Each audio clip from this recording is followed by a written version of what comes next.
नमस्कार दोस्तों, मैं गोविंद शंकर सरगरा। आप देख रहे हैं NITV। हम अभी मौजूद हैं डबोक में उदयलाल जी डांगी के साथ में, और हम इनसे जानेंगे आखिर RLP छोड़ने के बाद में भाजपा ज्वाइन की है, किस तरह के विकास के मुद्दे होंगे, क्या चर्चा होगी। ये किसान के बेटे हैं, आप देख सकते हैं किस तरह इन्होंने अपने घर में भी पूरी तरह किसान का जो नज़रिया होता है वो होता है, खेती से लेके आम का पेड़, बबूल का पेड़, हर तरह के पेड़ दिख रहे हैं। भाई साहब नमस्ते, आप एक किसान परिवार से आते हैं, किस तरह के विकास के मुद्दे होंगे, क्या चर्चा रहेगी।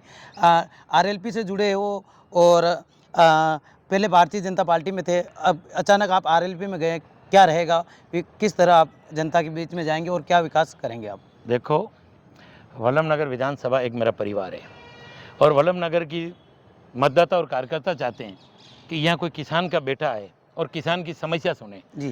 क्योंकि वल्लभ नगर विधानसभा में आज दिन तक कोई एक किसान का बेटा जो नेचुरल वाकई में खेती करने वाला कोई विधायक नहीं बना। और वल्लभ नगर के अंदर हमारी यूँ माने तो 100% काश्तकार कौम रहती है, खेती पे निर्भर है। तो वो चाहते हैं कि किसान का बेटा आए और किसान की समस्या सुने। और रही बात RLP की या भारतीय जनता पार्टी की, तो मैं पहले से ही भारतीय जनता पार्टी में था और भारतीय जनता पार्टी से मैं 2018 में प्रत्याशी रहा, MLA का चुनाव लड़ा और बाई इलेक्शन में मेरा टिकट कटने से मैं राष्ट्रीय लोकतांत्रिक पार्टी से चुनाव लड़ा, तो धन्यवाद है उनको भी। और अभी यहाँ के कार्यकर्ता, भारतीय जनता पार्टी के कार्यकर्ता और हमारे कार्यकर्ता चाहते थे कि एन केन प्रकार कैसे करें कि हमारी वल्लभ नगर विधानसभा को हम जीतें। तो ये सब कार्यकर्ताओं का निर्णय है। भाई साहब देखा जाए तो भारतीय जनता पार्टी से आपको उम्मीदवार बनाया, रणधीर सिंह जी का भी चर्चा में चल रहा था कि भाई उन्होंने एक बड़ा बयान दिया था कि भले रावड़ा बिक जाए तो बिक जाए, पर अब के चुनाव लड़ूंगा मैं और ससम्मान के साथ में मैं भाजपा में जाने के लिए तैयार हूँ। इसको लेकर आप क्या कहना चाहते हैं। देखो, वल्लभ नगर विधानसभा के अंदर वो भी में भारतीय जनता पार्टी के विधायक रहे, अब उन्होंने अपनी एक खुद की पार्टी बना ली है। मगर मैं नहीं कह सकता कि उन्होंने भी कोई चर्चा चली होगी भारतीय जनता पार्टी के साथ जिस तरह से मेरे साथ चली।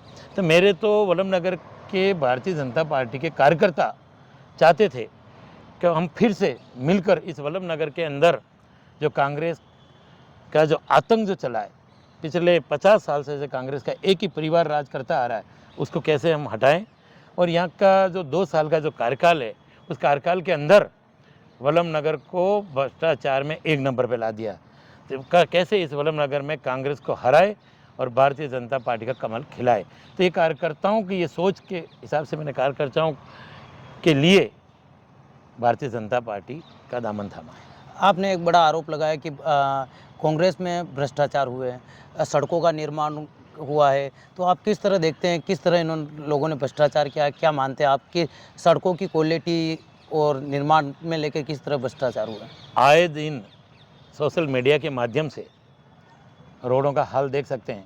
जो नया काम हुआ है वो काम 10 दिन में डामर उखल जाता है और वहाँ के कार्यकर्ता हमें फ़ोन करते हैं, वहाँ का वीडियो बना के भेजते हैं, भाई साहब हमारी वो देखिए, काम की क्वालिटी देखिए। जब हम ठेकेदार से बात करते हैं, ठेकेदार जी कहते हैं भाई साहब इस रेट में हम कैसे काम करें, हमें इतना परसेंटेज इनको देना पड़ता है, इतना परसेंटेज इनको देना पड़ता है, हमारी मजबूरी है।